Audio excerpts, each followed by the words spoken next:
작년 여름에 이스라엘 성지를 가서 저에게는 가장 충격으로 다가온 것은 마가의 다락방은 2층에 있는데요. 그 마가의 다락방에 가서 이곳에서 예수 그리스도의 제자들이 함께 모여 예루살렘을 떠나지 아니하고 목숨 걸고 기도하며 성령이 임했던 곳이구나. 그리고 초대교회가 시작했던 그곳에서 정말 기쁨과 감격과 전율을 느꼈습니다. 그런데 놀라운 것은 이 마가의 다락방 2층이 우리가 알고 있는 다락방인데 1층은 다윗 왕의 묘가 있는 곳이라는 것이에요. 그래서 1층에는 정통 유대교인들이 바글바글합니다. 다윗 왕의 묘이기 때문에 순간 상식적으로 맞지가 않죠. 어떻게 마가의 다락방 그 2층이 우리의 성령이 임했던 예루살렘 교회라면 1층이 마가의 집인데 다윗 왕의 묘가 거기 있을 수 있는가? 성경에 의하면 다윗은 다윗 성에서 마지막을 보내게 됩니다. 그런데 이 다윗 성이 정확히 위치를 찾지를 못하는 거예요. 그리고 다윗성은 이 마가의 다락방이 있는 곳이 시온산인데 시온산 근처에 있다라고만 알려져 있지 정확한 장소를 찾지 못합니다. 그런 연유로 인하여 어떻게 하다가 바로 그곳에 다윗 왕의 가묘가 세워지게 되고 유대인들은 다윗 왕의 묘처럼 와서 참배하는 공간이 되어버렸다는 것이죠. 그러니까 이스라엘에서 가면 그 이스라엘이라는 땅은 우리가 알다시피 그 안에 수많은 전쟁과 수많은 나라의 제국들이 주인이 바뀌었습니다. 그러면서 새로운 주인들이 들어올 때마다 그 땅을 파괴하고 다시 자신들의 신전을 세우고 또 파괴하고 그런 역사가 있죠.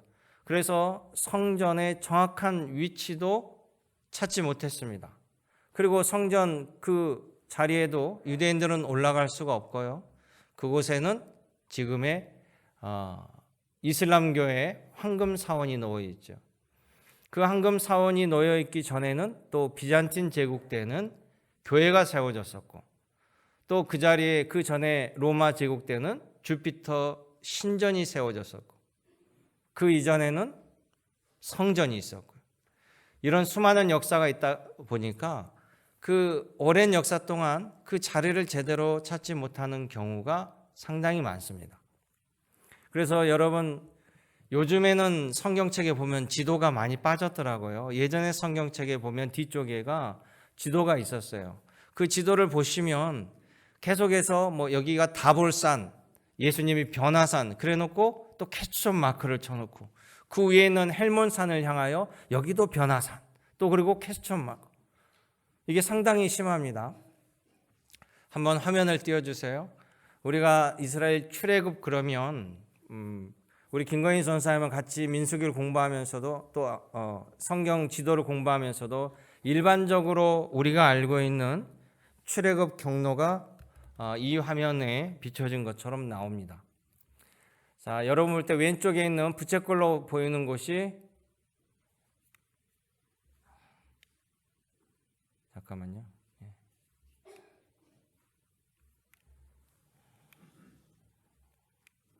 이게 또 잘 안 되네. 자, 부채꼴로 되어 있는 곳이 애굽입니다. 이집트. 그리고 그 옆에가 시내 반도라고 그래요. 시내 반도. 그 양옆에 보면 수에즈만과 아카바만 이 두 개가 있죠. 근데 여러분 홍해는 일반적으로 여러분들 저 왼쪽에 있는 수에즈만을 홍해라고 생각하는데 둘 다 홍해예요. 둘 다 홍해. 그리고 삼각형으로 시내반도가 있습니다. 전통적으로는 왼쪽에 있는 홍해를 건너서 이것도 또 지도가 약간 다른데 보통은 수에즈만 저 위쪽 3분의 2 정도에서 3분의 1 정도에서 시내산을 건너서 저 밑에 시내산에서 모세가 하나님의 율법을 받은 걸로 그리고 에시엔 게론을 거쳐서 가네스 바데아 또 다시 내려와서 에돔, 모압 지금 현재 모압 땅은요 요르단입니다. 요르단. 그래서 모세가 저 위로 쭉 올라가다 보면 사진 위에 느보산 보이죠? 느보산. 그 느보산이 요르단 쪽에 있는 산이에요. 그러니까 밑에서부터 에돔, 모압으로 올라가서 이스라엘 백성들이 저 느보산에 모세가 올라가서 이제 바라보는 거죠. 우리가 들어가야 할 가나안 땅. 그래서 다음 사진요. 사진 그 다음 사진이요. 느보산 정상에 올라가서 지금 구름이 껴 있는데 구름이 없으면 아주 우리 눈이 높은 정상에 올라가서 보면 상당히 먼 거리까지 볼 수 있습니다. 그래서 저 앞에가 지도가 있는데요. 뭐 데드시 그래가지고 사해 바다가 보이고 그 다음에 여러 이스라엘 지역이 180도 이상으로 보이죠. 건너편으로. 저 정상 느보산에서 모세가 오늘 신명기 말씀을 하는데요. 다시 출애굽 경로로 돌아가서요. 그 앞에 화면으로 보여주십시오. 이제 출애굽의 시내산이 두 가지 학설이 있습니다. 하나는 전통적인 학설에 의해서 시내반도 가운데에 시내산이 있고요. 그리고 그 또 하나는 옆에 보면 미디안이라고 있어요. 이 옆에 땅은 사우디아라비아 땅입니다. 그곳이 바로 미디안 땅이에요. 미디안에 있는 산이 시내산이다. 이런 두 가지 학설이 있습니다. 서로 결론을 못 냈는데 저 시내의 반도에 있는 시내산은 여러분들이 성지순례라고 이집트 쪽으로 가시면 저 시내산을 올라가요. 대부분 여러분 갔다 오신 분들도 미디안은 갈 수가 없습니다. 아예 갈 수가 없고요. 저 시내산 이집트 쪽으로 가시는데 이집트에 있는 시내산은 모두 관광지예요. 관광지. 그들에게는 막대한 부를 갖다 주는 관광 수입이 되기 때문에 시내산이라고 해서 관광지로 개발해 놓은 겁니다. 그런데 이 미디안 쪽에 있는 이 시내산은 이 사우디아라비아에서 철조망을 쳐놓고 군사들이 지키고 있기 때문에 아무도 접근할 수가 없어요. 실제 고고학적으로 들어가서 확인할 수가 없습니다. 그런데 성경에 의하면 이제 기존 학설의 가장 단점이 뭐냐면요. 이들이 출애굽하여서 시내반도로 왔단 말이죠. 그러면 이게 시내산 반도잖아. 이게 시내산인데 시나이 반도. 그런데 이 시나이 반도가 역사적으로 한 번도 애굽 땅이 아닌 적이 없어요. 자, 그렇다면 뭐가 문제입니까? 왼쪽에 있는 홍해바다를 건넜단 말이죠. 건너서 넘어왔는데 그 시내산이 있는 곳이 결국 누구 땅이에요? 애굽 땅이잖아요. 그러면 출애굽이란 말 자체가 성립되지 아니하죠. 서울에 있는 노예들이 탈출해서 북쪽으로 올라갔는데 전부 백두산 밑에 기거하고 있으면 우리나라를 탈출하는 게 아니잖아요. 그리고 저 시내산 반도의 시내산은 특별히 이 애굽 땅에서 왕들만 가질 수 있는 귀중한 광물이 나오는 것이 바로 저 시내산이라는 곳에 있기 때문에 저기는 이집트 왕궁에서 직접 직영하는 것이에요. 그런데 저곳에서 수만 명의 이스라엘 백성들이 애굽을 탈출해서 40년 동안 기거하고 있었다. 이게 최대의 약점입니다. 저 학설에 의하면. 그럼 다른 학설은요. 저 이집트 숲곳에서 사흘길로 걸어오면 그 반대편 이 시내 반도를 가로질러 반대편 홍해 쪽으로 오게 됩니다. 그 홍해 쪽을 건너가면 그곳이 바로 미디안인데요. 여러분 모세가 원래 도망쳐서 살고 있었던 곳이 어디죠? 미디안 땅이에요. 그곳에서 아내를 만나고 장인을 만나죠. 이드로라는 장인. 근데 실제 저 사우디아라비아 그곳에는요. 지금도 이드로의 집터가 있고 또 모세의 우물터가 있고 그리고 라오즈산이라는 곳을 지금도 그곳에 살고 있는 사람들이 대대로 모세의 산으로 부르는 곳이었어요. 그러니까 오른쪽에 있는 홍해를 건넜다는 것이 훨씬 더 설득력을 얻는데 이게 조사가 제대로 할 수가 없습니다. 또 하나는요. 이스라엘이 독립을 하면서 1948년도에 독립을 하면서 그때는 이스라엘 땅 전체 면적 가운데 예루살렘은 이미 요르단이 점령하고 있고, 그 다음에 갈릴리 위쪽에는 골란 고원은 시리아가 점령하고 있고, 나머지 부분을 이스라엘이 가지고 있었던 거예요. 그런데 이스라엘에 있어서 가장 중요한 땅이 어디입니까? 예루살렘인데 그 예루살렘을 요르단에게 빼앗겨 있고, 또 이스라엘에서요 사막 같은 저 땅의 생명수는 저 골란고원 위쪽에 있는 헬몬산으로부터 나오는 샘의 원천수와 갈릴리 호수예요. 이 갈릴리 호수를 통해서 그들의 생명수를 얻는데 그 땅을 시리아가 가지고 있는 거죠. 그래서 이스라엘은 전쟁을 통해서 골란고원을 점령해버리고 요르단을 쫓아내고 예루살렘을 점령하고요. 나중에 1967년도에 중동 전쟁을 하면서 이스라엘은 저 시나이 반도 통째를 이집트로부터 뺏어버립니다. 그러니까 이집트가 최초로 저 시나이 반도를 통째로 이스라엘한테 뺏겨버려요. 그리고 이스라엘이 15년 동안 저 시나이 반도를 자기네 땅으로 삼습니다. 국제적으로는 이집트가 돌려달라고 항의를 하고 외교적으로 큰 문제가 있었지만 이스라엘이 그 땅을 주지 않습니다. 왜? 이스라엘에게 있어서는요, 예수 그리스도의 유적지보다는 그들에게는 구약의 유적지가 매우 중요합니다. 특별히 출애굽은 유대 종교의 또 핵심이고 유대 민족의 핵심이에요. 그러니까 15년 동안 장악을 하면서 이스라엘이 저 시나이 반도를 샅샅이 뒤집니다. 출애굽의 흔적을 찾기 위해서. 결론은 흔적을 찾을 수 없다예요. 그래서 이스라엘 공식 문서에 시내산에는 출애굽의 흔적이 없다 기록하고 저 땅을 괜히 외교적으로 분쟁을 안으면서까지 가지고 있을 필요가 없어서 이스라엘이 이집트한테 돌려줘요. 저 땅이 만약에 정말 중요한 땅이었다면 결코 이스라엘이 돌려줄 리가 없습니다. 그러나 15년 만에 돌려줘 버리게 되었다는 거예요. 그리고 미디안 땅은 이미 사우디아라비아 왕국에서 철저하게 보안으로 지키고 있기 때문에, 그러니까 그 미디안 지역에 있는 사람들은 그렇게 얘기합니다. 시내산은 저기 있는 거 아니야. 우리에게 있어. 그러나 이것도 밝혀지지 않았죠. 중요한 것은 경로를 찾지 못했다고 하더라도 모세가 이스라엘 백성을 데리고 홍해를 건너 출애굽하여서 저 가나안 땅에 나라를 세웠다라는 그 실제는 변하지 않는 사실이라는 거예요. 그리고 이스라엘 백성들이 가나안 땅을 정복하여 나라를 세운 것은 분명한 세계사의 사실입니다.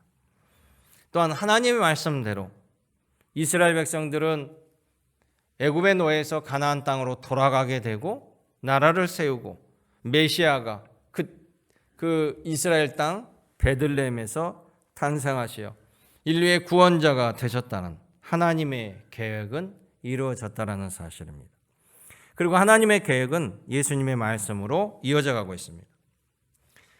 모세는 아직 들어가 보지 못한 그 가나안 땅을 느보산 위에 올라가서 눈으로 바라보면서 이스라엘 백성들에게 확신으로 하나님의 말씀을 전합니다. 모세가 이스라엘 백성들에게 전해준 그 말씀, 곧 새해를 맞이하는 우리들에게도 하나님이 하시는 말씀이라고 저는 믿습니다. 이 말씀을 통해 우리가 어떠한 믿음과 결단으로 살아야 될지 하나님이 주시는 응답을 받는 시간 되시기를 주님의 이름으로 축원합니다. 첫째, 모세는요, 이 느보산 정상에서 앞으로 후손들이 살아갈 그 땅을 바라보며 미래를 똑똑히 보는 거예요.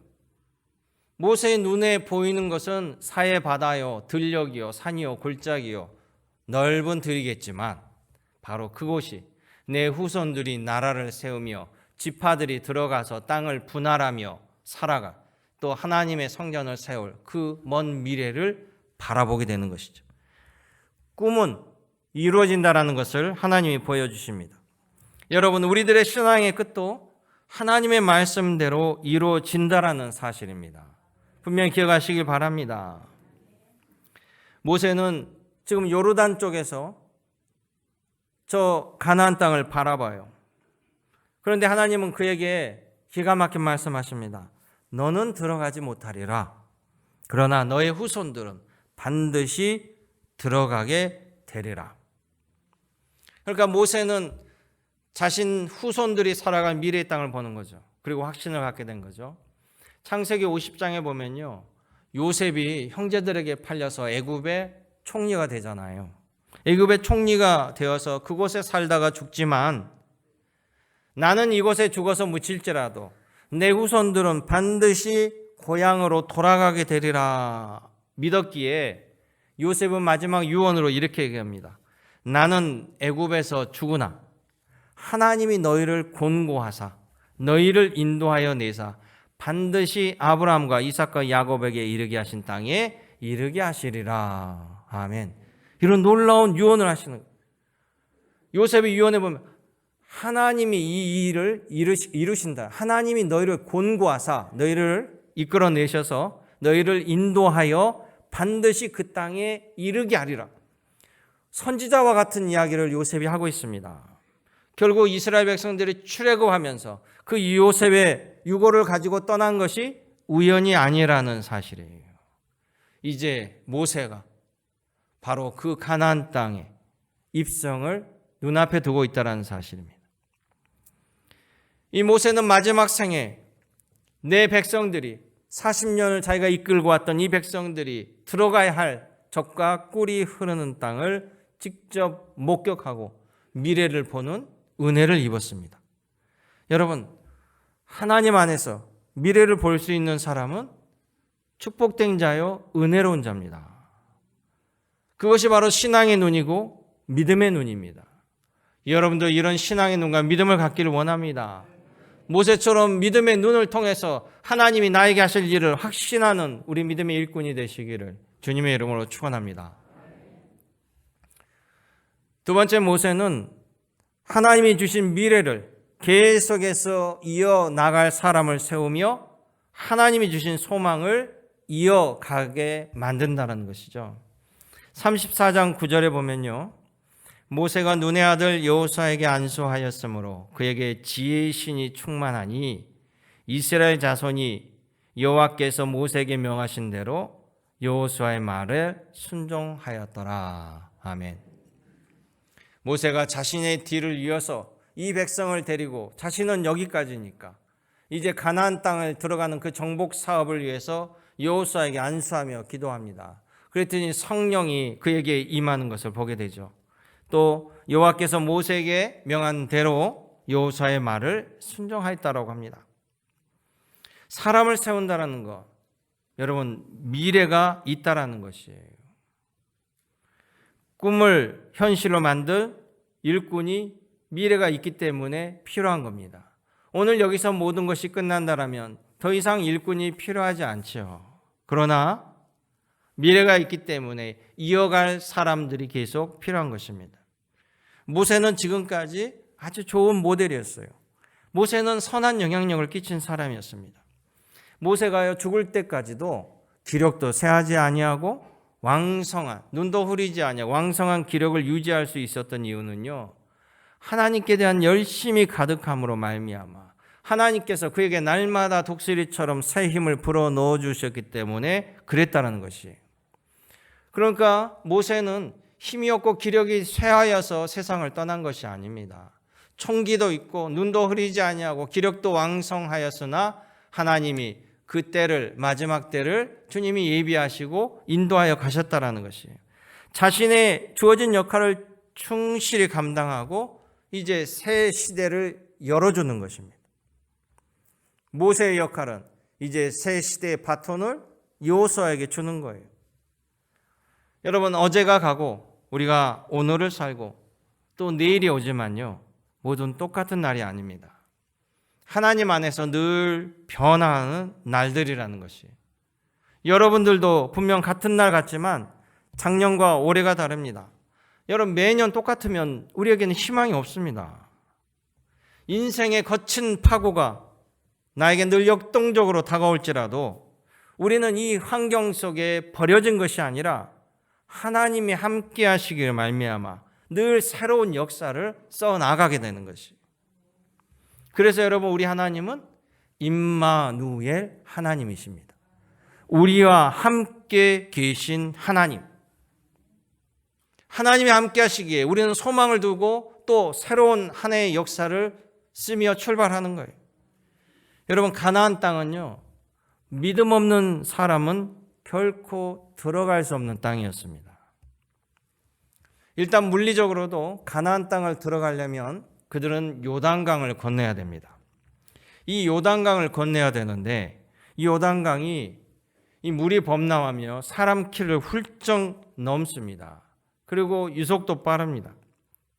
그러니까 요단강에 쉽게 뛰어들어갈 수가 없습니다. 그런데 하나님은 뭐라고 명령하시냐면요, 이 요단강에 들어갈 때 맨 처음 제사장들이 법궤를 메고 먼저 요단강으로 들어가라 했습니다. 자, 하나님의 명령대로 제사장들이 법궤를 메고 요단강에 뛰어들면 그대로 잠수할 수밖에 없어요. 그대로 다 물에 수장될 수밖에 없지요. 처음부터 끝까지 믿음으로만 할 수 있는 하나님은 그런 믿음의 요구를 하신 거예요. 그런데 그 말씀대로 따를 때 제사장들이 법궤를 들고 첫 발을 딛자마자 놀랍게도 물이 점점 줄어들어서 바닥이 드러나는 기적이 나타나게 된 거예요. 발을 담그지 않았으면, 주저했으면 결코 기적이 일어나지 않았을 겁니다. 여리고 성을 그들이 무너뜨린 일도요, 그들의 실력으로, 그들의 군대로 도저히 여리고 성을 무너뜨릴 수가 없습니다. 그런데 하나님의 향하는 그 믿음으로 이 일을 했다라는 것이, 12명의 정탐꾼 중에 믿음의 아들 여호수아와 갈렙만이 가나안 땅에 들어갈 수 있었습니다. 나머지는 들어가지 못했습니다. 무엇을 말할까요? 이 땅에서도 믿음을 가진 자만이 하나님의 나라에 갈 수 있다는 사실이에요. 믿음을 잃어버리면, 믿음이 흔들리면 하나님이 예비하신 모든 분복을 누릴 수가 없습니다. 올해도 믿음의 일꾼만이 하나님이 하신 일을 맛볼 수 있다는 사실이에요. 여러분, 우린 똑같은 교인이요, 똑같은 신앙이라고 할지라도요, 모든 사람들이 각기 다른 신앙의 경험을 하는 것은 곧 믿음의 차이입니다.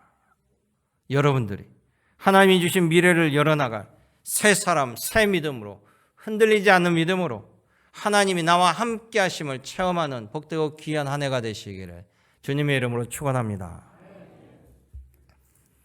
마지막 세 번째는, 하나님은 모세와 백성들이 함께한 이 출애굽의 경험으로 새로운 미래를 열어가게 하는 동력으로 삼게 해 주신다는 사실이에요. 우리 34장 10절로부터 12절 말씀을 읽어보겠습니다. 34장 10절, 12절 같이 읽어보시죠. 시작.